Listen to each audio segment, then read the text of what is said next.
Yes, Okay, that'll be awesome. I mentioned this one, Good Introduction to the Historical Jesus by E.P. Saunders. Really recommend this one. It's the standard popular work. I mean, it really introduces the whole history of Jesus thing, written by a brilliant scholar. Anyway, that's great. I mentioned John Barton, History of the Bible, really, really good book. I've already mentioned as well Lawrence B. Brown. This is a great book written by a Muslim on all the issues to do with the differences in understanding of God and the Bible and the Quran. Really, really good book, actually. An American Weaver. Yes, exactly. Living in Saudi Arabia now, I think. This book, actually, I've not mentioned yet, is called Laying Down the Sword, Why We Can't Ignore the Bible's Violent Verses by Philip Jenkins. Now, Philip Jenkins is not some hack. He is a very distinguished historian and professor in the States. He happens to be British. But anyway, he's living in America for his sins. And this is a very good book. I read this with quite shocked. You're going through the atrocities and crimes and so on that are commanded in the Bible. But what really matters this is not just, oh, the Bible says that.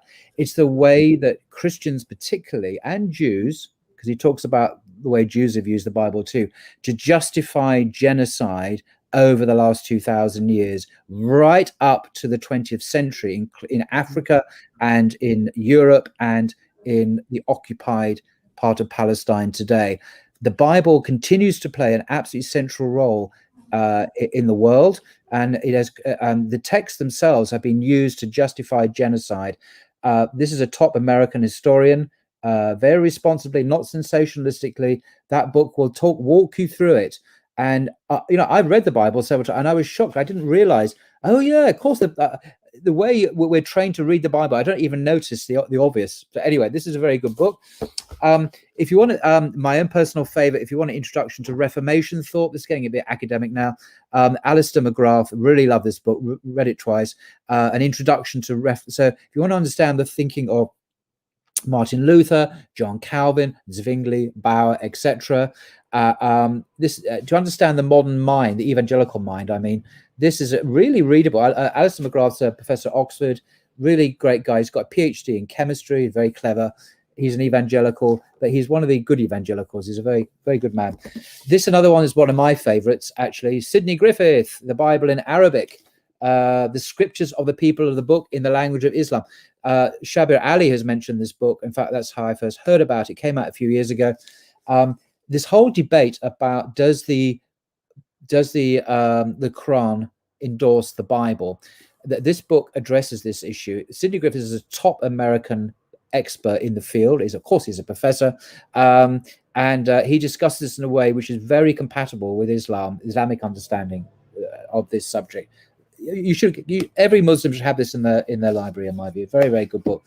Another book which I haven't read yet, but it's on my to read book is Juan Cole, Muhammad, Prophet of Peace Amidst the Clash of Empires. Now, this was reviewed by Hamza Yusuf, Sheikh Hamza Yusuf. I had an interview with him. Cole is one of America's most distinguished professors of history. He's a historian. He's an expert on this period. He's not a Muslim. And he's written this biography of Muhammad. And he comes to the conclusion, if you look at the evidence of history in the texts, that Muhammad was a prophet of peace. He did not want war. He did not want to attack. His wars were... Anyway, so it's very, very interesting. And this is a scholarly work. Is very well referenced. And it really is pushing back against that narrative which we see in, those evangelicals that we all know and love, that Muhammad was a warmonger and a warlord and all that. He's saying, no. The evidence, and he's very scholarly, suggests the opposite. Muhammad was a prophet of peace and had very positive things to say about. Anyway, so that's that. I recommend. I haven't read it, but I've heard lots of good things. The academic reviews in the back are very good as well. Lastly, this is a book I am reading at the moment by Nikolai Sinai. It's called The Quran, A Historical Critical Introduction.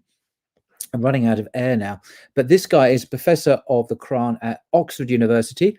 A friend of mine, Usman Sheikh, has finished postgraduate research at Oxford on the Quran. He's a Muslim. Sorry, my friend is a Muslim. Sinai is not. The reason I mention this book is this will introduce you. It's only just recently come out. last year, I think, introduce you to how Western scholars are approaching. What are they doing with the Quran, Western scholars? And this will introduce you to what's going on, what's really going on. So if you've been watching, say, Jay Smith videos, bless him. Anyway, if you want to hear what actual scholars, I mean, leading professors at top universities are actually saying about, say, did Muhammad exist?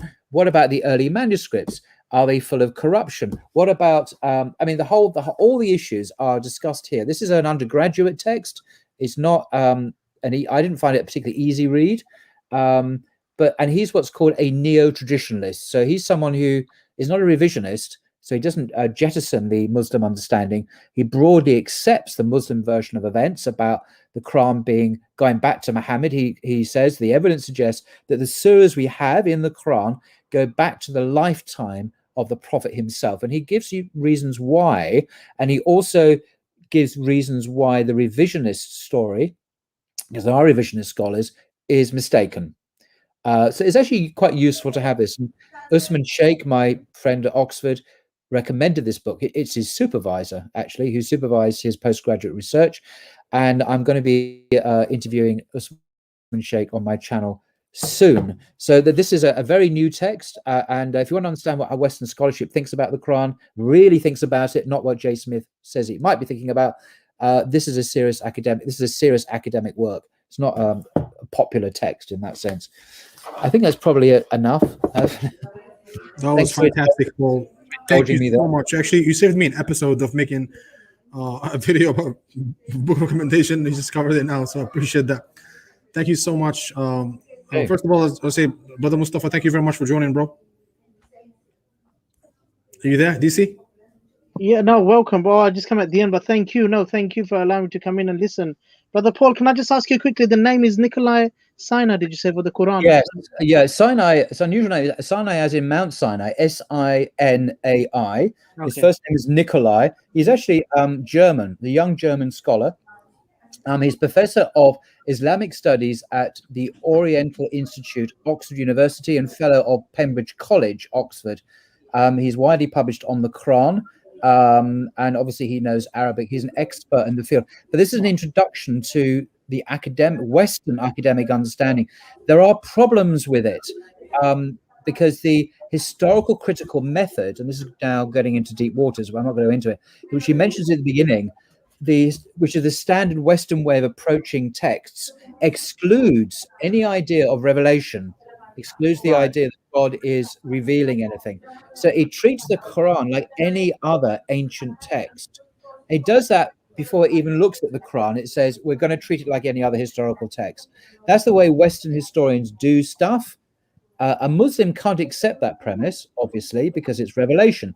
But there's still some, and I'm going to discuss this with Usman Sheikh when he comes on, but he says there is still much value in understanding what Western scholars are saying. And I've discovered, I've learned a lot even from reading this book so far. I've read about a quarter or a third of it, and I've learned so much, even though he assumes the Quran is a human product. And I know that is problematic, but if you want to learn about Western scholarship, what it's really saying, it's broadly, one of the conclusions is, broadly, the majority view of Western scholars basically is fundamentally compatible with the Islamic understanding of the Quran's history, its origins, its reliability, etc.